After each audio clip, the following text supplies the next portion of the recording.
First Focus Faith, and we are here to equip, empower, and evoke a transformational walk into wellness. And we do that via coaching, counseling, and consulting. So we are live today, 5 p.m. We're a little bit late, but we are here for RCRC. That is the Relationship Connection with Ronald and Charlie. And we have another very exciting topic to discuss.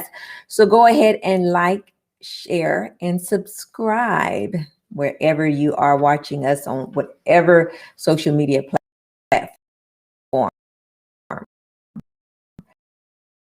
Follow us. So, another great topic to discuss.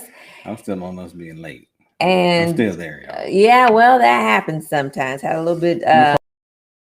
Apologize to our audience for being late. It was Charlie's fault, so everybody know it was not my fault. So I just want to make sure I put that out there. Okay, glad you put that out there. Anyway, no, I was late because my car broke down.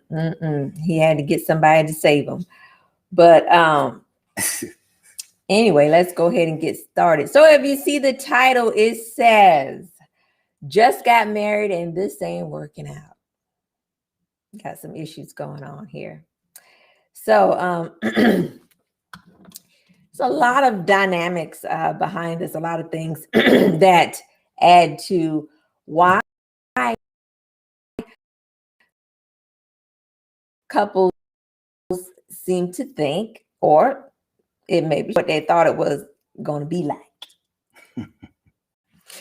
So I guess probably we need to go to what they thought it was going to be like. What they thought it was going to be like? Yeah. All right. What do you think couples getting married think marriage is like? Well, I think that, the relationship might be going really well at the time. I would hope so. Yeah. Getting married. Really well. Things are lovely. You think you don't have any arguments. Any issues. No personal issues. And I'm in love and I want to spend the rest of my life with that person. That's all that matters right now. Caught up in the mystique. That happens. The infatuation. That happens. Not reality.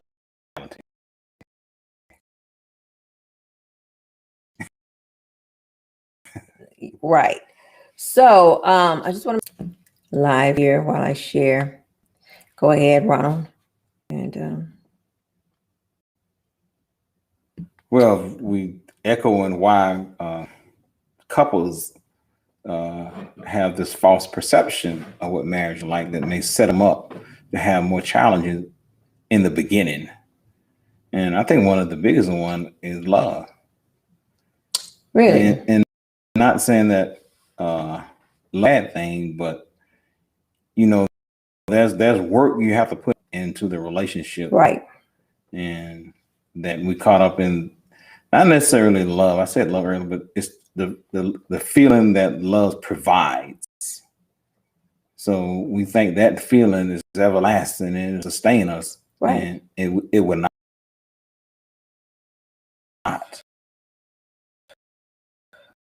It's feeling good and everything is feeling good, and we think that's going to make the relationship work, and it does not. Mm-hmm.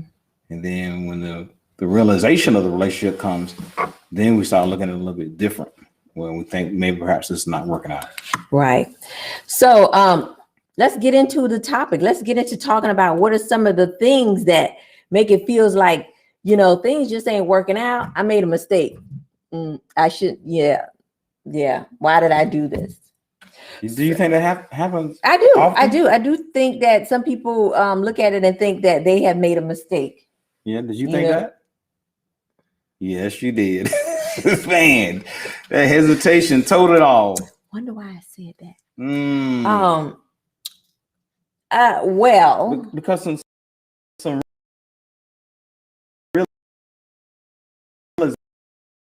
realization comes in living together before you got married. When you get married, things change though. Yeah. Definitely it's going to change if you're not living together and you get married and then you're moving together. Things going to drastically change. That's right. Things drastically change. I think one of the big things, and I've seen as I've talked to have clients, it's a lot. Some women felt like it was a loss of some independence. Felt like they didn't have to, like, why do I have to check in? But it is a loss of some independence. You don't have total independence in a relationship, do you? If I'm at my own house, I do. So you have total independence in your relationship. Kind of, sort of. I Wait a mean, minute, it's you not say kind of, sort of. Now, which one is it? If I'm- Do you totally have it? Or you do not. I mean, you don't have total committed yourself to that person, what so have you. However, when you get married, some people feel like they have lost some independence. But I'm That saying they have to. that it's a true feeling. Right. You should lose some independence, and you should want to lose some independence. In other words, if you're single by yourself, you can get up and go where you want to go, how you want to go, do how you want to do, stay how late you want to stay. That's and right. you ain't got to tell anyone that. So you're totally dependent on yourself. So that's total independence for you. That is true. Right. When you marry someone and you're in a relationship with someone, those things change. You Right. just can't totally go when you want to go, do what you want to do. Yeah. Stay out how late you want to go without allowing your partner to know what's going on. This is true. Right. But some may feel like they got to check in kind of thing, And that is a big adjustment. It's a big adjustment when that you have to let somebody else know where you're going, what time you're gonna get back. And a better question is why you feel like that's something that's negative. I gotta check in, so it's negative. I'm just telling you what I heard. Okay. So yeah. Maybe what you thought in the beginning.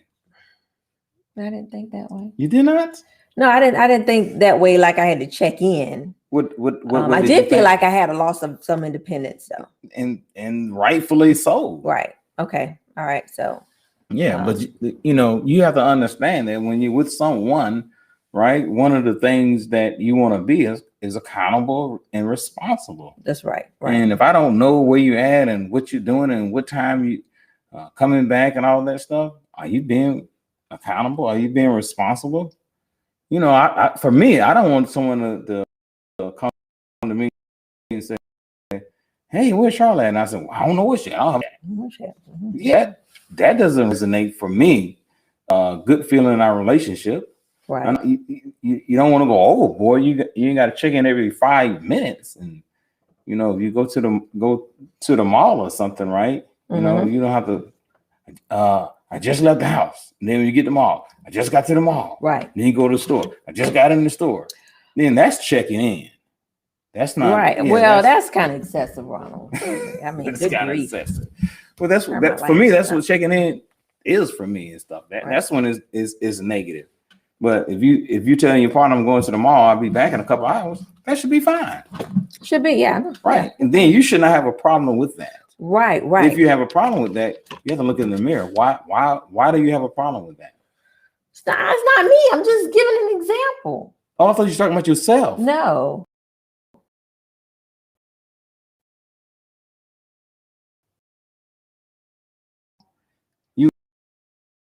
And when I call, no, I'm playing. I don't know who you're talking about because that wasn't me. All right, let's move on. So that is one of the things, is the independence thing. Losing some independence. We may feel like that. Okay, what's another issue? Okay, you tell me. There's plenty. Getting along, not being able to get along. That's probably the biggest issue. Yeah. Not now we're together, living in this home. Let's kind of turn this to this direction. You're living in this home and things are different. He sleep with all the lights off and ceiling fan going. You got to have the TV on. Even though it sounds like this little thing. Toilet tissue roll this way. Those little things. Toilet, what is it? Toilet up or down? Yeah, those little things can turn into big things. Can turn into arguments. Yeah, they can talk about that towards the end. My ceiling fan just on. keep on. I want my ceiling fan and my lights off. That's what I want. That's what I want, Charlie. Okay. Because I can't go to sleep no other kind of way. Right. And that's what's going to happen in the Willis household. Lights off, fan on. That's what's going down. Right. If you got a problem with that, so be it. Yeah. Okay. And that's in the direction, in the way of compromise, being able to compromise with each other. Ain't no compromising over here. Yeah. I'm gonna compromise on that. If I can't go to sleep, no other way. That's it. And for the sake of times, we're really gonna just kind of stick to three major issues. I mean, there are more, but the one that's kind of more pressing.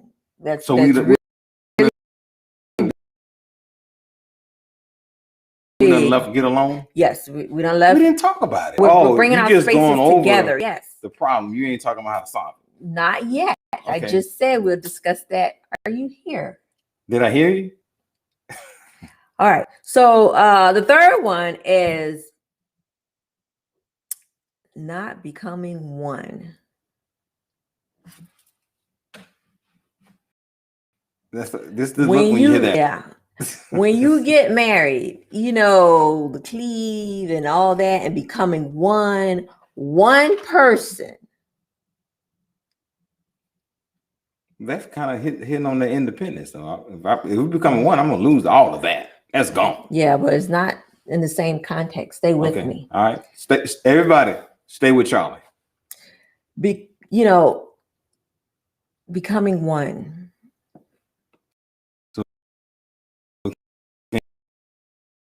Maybe two. When you get married, did that person know everything about you that they needed to know to actually be married to you? Did you actually say that you are one, that you have became one?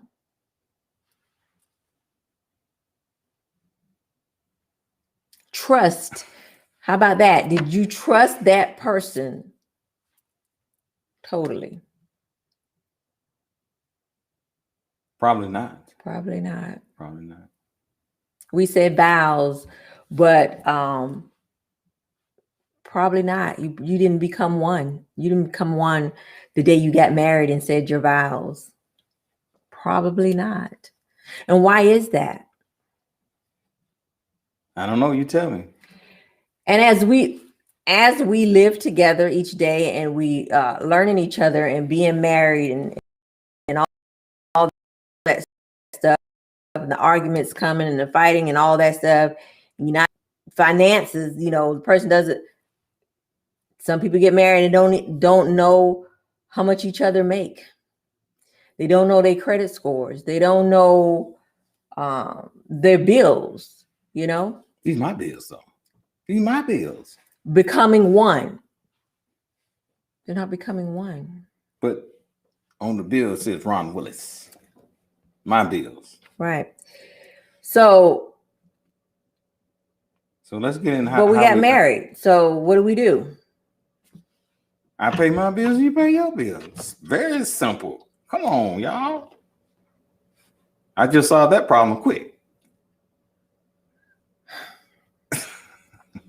Here again, becoming one. So let's look at solving these issues. We talked about us.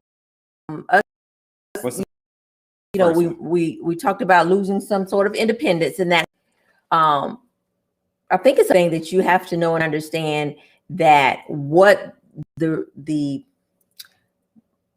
don't forget the word they use, but what marriage really means. And some people don't know that. They'll say stuff like, well, if it doesn't work out, we just get a divorce. What's the other one? Shackles on the feet. Yeah. And it's I think it's a mindset thing too. It's a culture thing. Culture. It is. Mm-hmm. The way some people think about it. Right. I don't want to be tied. That is true. I don't want to be tied down. That is true. I don't want nobody telling me what to do. Yeah, but you got married though. That's what I'm saying. I still don't want nobody telling me what to do. Okay. But I think to solve that, you got to know what the institution, that's the word you have to know what the institution of marriage is and what it means. And you may have to seek counsel. And some people even realize that They're just going about their day with it and don't even realize that this is where they're messing up at. Because there's a lot of people that don't do premarital counseling. They don't see what it all means before they jump in. Independence will be lost. Yes. You mean we will have no independence? I didn't say you have no independence. You said it'd be lost. It will be lost. Some independence will be lost. Will be. I always call it, you got to learn how to be independent in a dependent relationship. Okay. Right. So that means you're still dependent in a relationship, but you still want to have some independence because you are an individual in the relationship. Right. So naturally, there are things you might like to do that your partner may not like to do, and you may still want to do it, and then you do it without your partner. For an example.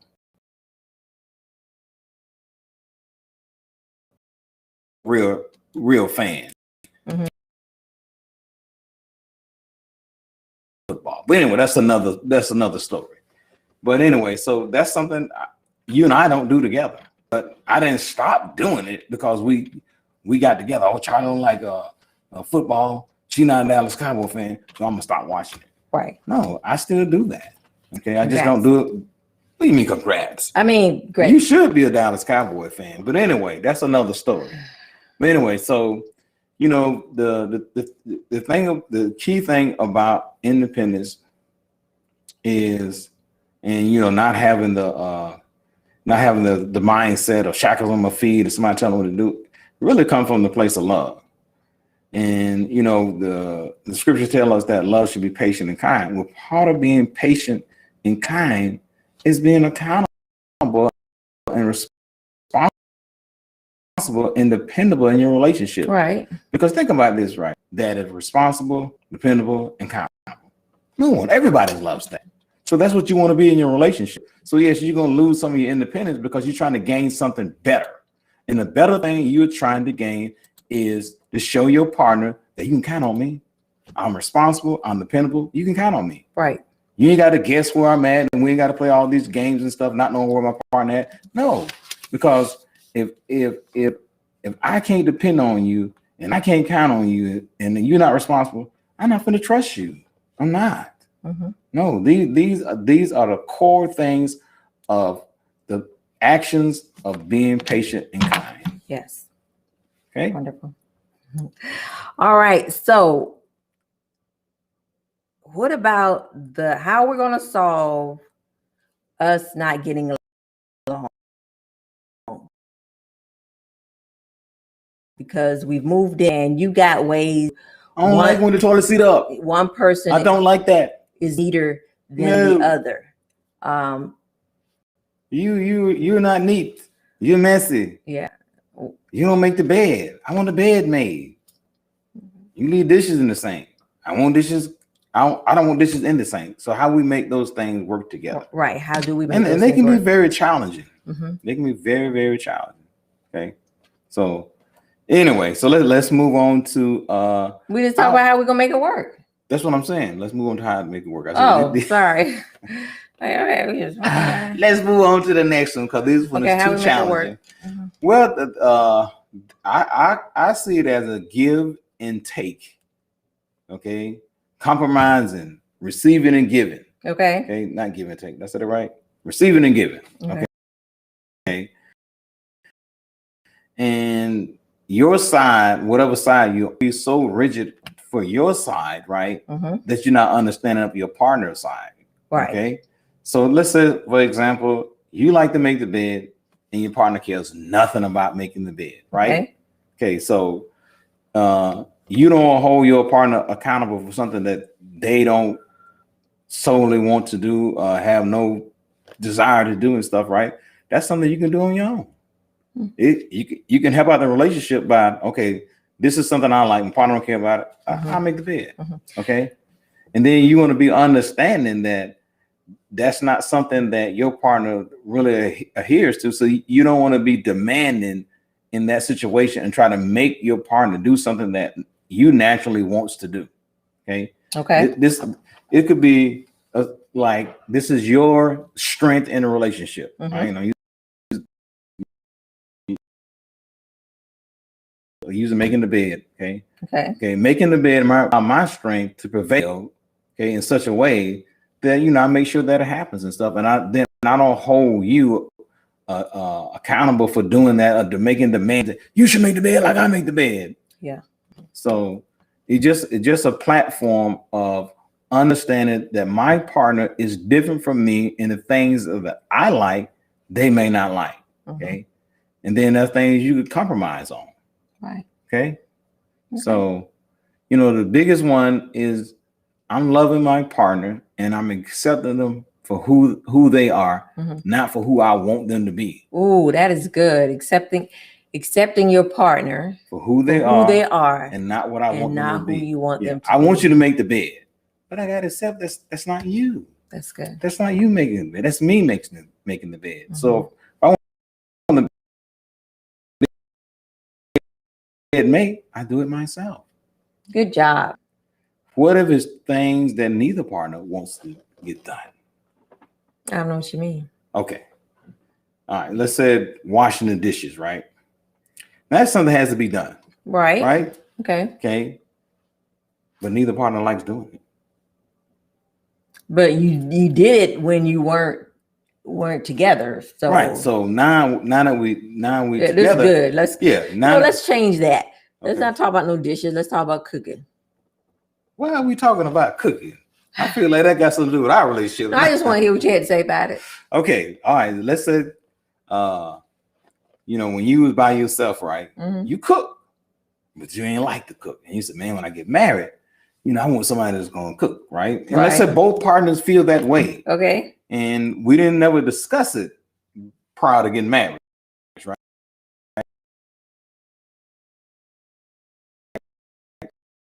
You don't like to cook. Then what are we going to do? That's right. What are we going to do? Well, we can go out every meal. Oh, come on. Somebody got to cook. We will go out every meal. Basically, right now we're talking about, moving in together and that's not feasible. Getting to know each other and things. And then now we're starting to clash. Right. What can we do to not? So you can go out and pay for every meal. That's not feasible. Right. You cannot cook. That's not feasible either. What you can do is compromise. That's a big thing. Compromise. And some people don't want to give and take. They get in a marriage and they don't want to compromise. How do you get a marriage? You have to give and take. You can't go every,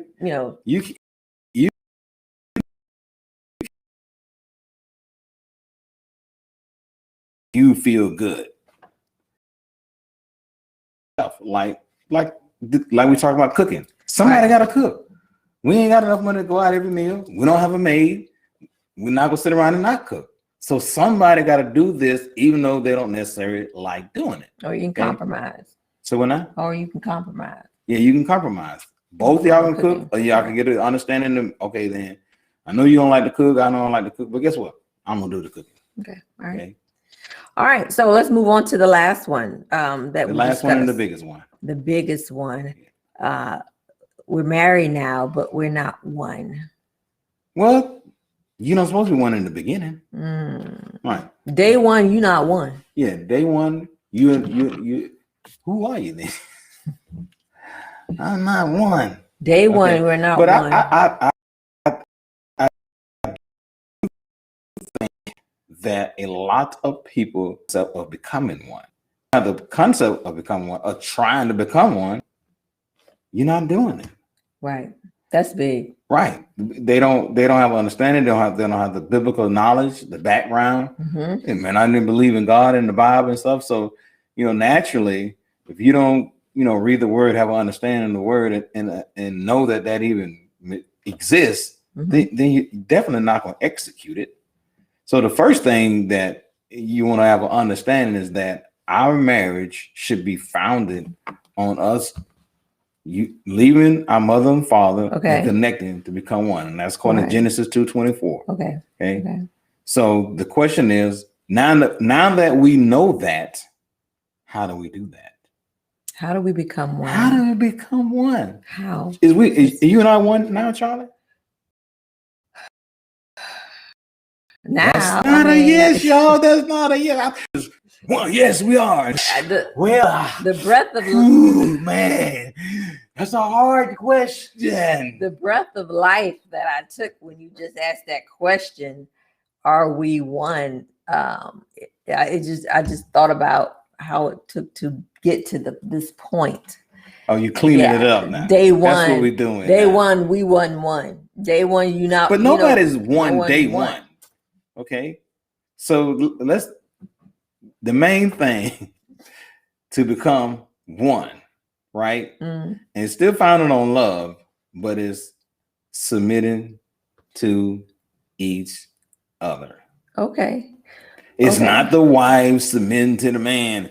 You know, I'm the man over here. I'm in charge. Okay. You submit to me. No, we submit to each other. Mm-hmm. Right. And that's called Ephesians 5. And a lot of people miss that point. They go straight down to where later on it says, women submit to men. Okay. But it also says men submit to women. Now, the submission is different. The way I submit to you is not the way you submit to me. It's different. Okay. And the Bible breaks down the two difference. And it tells the man to submit to the woman as Christ loved the church. That's right. That's right. So what did that mean, y'all? What did that mean, y'all? What does it mean? Think about what Christ did. What did Christ do for us? Sacrifice. That's what Christ did. He made the ultimate sacrifice, the biggest sacrifice. Nah, it's not expected for us to make that sacrifice in a relationship, right? Yeah. Principle. Men submit to the one on the foundation of, and guess what he sacrificed the most? What?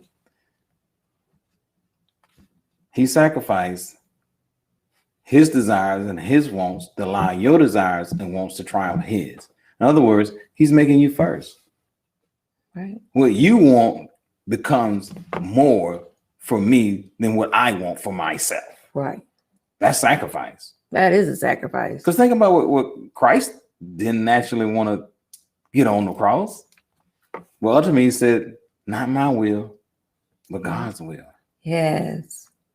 So he made the sacrifice. Yes. And sacrifice is not always easy. It's not. Yeah. And sometimes it's painful. Well, ultimately, this is how men submit to the woman and stuff. That's why, you commonly say women in charge. Right? I mean, I'm doing a lot of things with my woman and stuff, right? I'm ignoring how I feel and stuff. That's why, when it's not about your feelings. Right. You got to make it about your wife feeling. Okay. You got to sacrifice. And that's why, that there are men that do a lot of sacrifices and stuff. Sometimes they overdo it, like, someone 2 or 3 jobs and making that sacrifice for their family and stuff. Okay. But this is the foundation of submitting to your woman as Christ loved the church. The ultimate thing that Christ did was make this sacrifice. All right. Good deal. And you can't be so thick-headed and big-headed and think that because you are the leader, everything goes your way. Right. It's almost the opposite.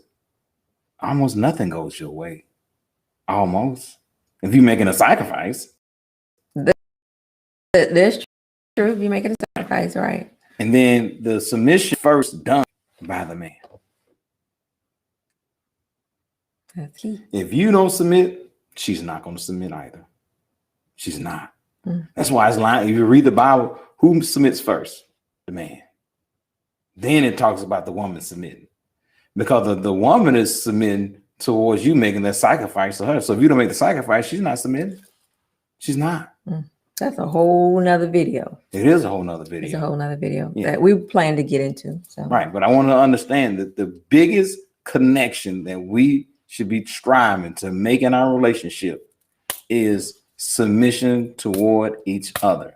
The woman submit to the man through his leadership. Through his leadership. Through his leadership. And I'm gonna say this one: the women might jump on me and stuff, right? And because